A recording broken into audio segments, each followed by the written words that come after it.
বন্ধুরা আজকে বাজারে আমার বর গিয়েছিল, ওখানে খুব ভালো কুমড়ো ফুল দেখতে পেয়েছে আর ওর এটা খুব ফেভারিট, তাই নিয়ে এসছে।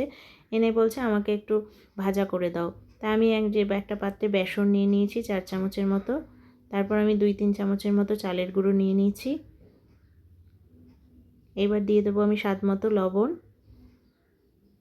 তারপর দিয়ে দেবো আমি 1 চামচ জাগেরি পাউডার। এইবার দিয়ে দিলাম খাবার সোডা 1/2 চামচ। খাবার সোডাটা দিলে খুব ক্রাঞ্চি হবে। এবার একটু লঙ্কার গুঁড়ো দিয়ে দিলাম, একটু ঝাল না হলে ভালো লাগে না। তারপর আমি সব উপকরণ খুব ভালো করে মিশিয়ে নেব। আগে শুকনো উপকরণগুলো খুব ভালো মিশিয়ে অল্প অল্প জল দিয়ে আমি ব্যাটারটা তৈরি করে নেব। প্রথমেই বেশি জল দিলে চলবে না, কারণ তাহলে ব্যাটারটা পাতলা হয়ে যাবে। তাই আমি এই যে অল্প অল্প জল দিয়ে ব্যাটারটা তৈরি করে নিয়েছি। দেখো ব্যাটারটা কিন্তু আমার পাতলাও না মোটাও না, খুব সুন্দর হয়েছে। এবার কুমড়ো ফুলগুলোকে আমি ডুবিয়ে নিলাম ব্যাটারে। এবার এক্সট্রা ব্যাটারটা এই যে আমি এইভাবে ঝেড়ে ফেলছি। তারপর ননস্টিক কড়াইতে তেল গরম করে আমি এই যে অল্প করে পকোড়াগুলো ভেজে নেব। আমি কিন্তু এখানে বেশি তেল দিইনি, আমি খুব অল্প তেলেই কিন্তু খুব সুন্দর পকোড়া ভাজতে পারি। তোমরাও এইভাবে ট্রাই করো, একটু ধৈর্য নিয়ে ভাজতে হবে। তাহলে কিন্তু সবসময় যে আমাদের ডুবো তেলে খেতে হবে সেটা কোনো কথা না, কারণ আমাদের শরীরের পক্ষে তেলটা খুবই খারাপ। কিন্তু উপায় নেই, ভাজা খেতে তো সবারই ভালো লাগে।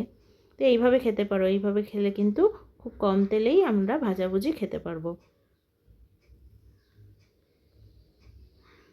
এবারে কড়াইতে আমি 3টে কুমড়ো ফুল ছেড়ে দিয়েছি। এক পিঠ হয়ে গেলে আমি অপর পিঠ পাল্টে দেবো। এই যে আমার এক পিঠ হয়ে গেছে। এই যে দেখো কি সুন্দর লাল হয়ে গেছে।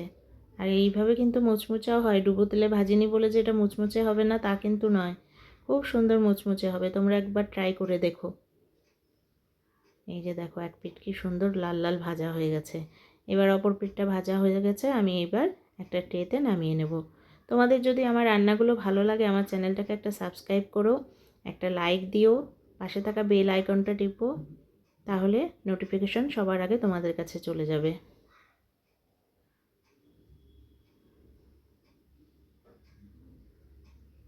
এই যে আমার কিন্তু লাল লাল কুমড়ো ফুলের বড়া কিন্তু রেডি।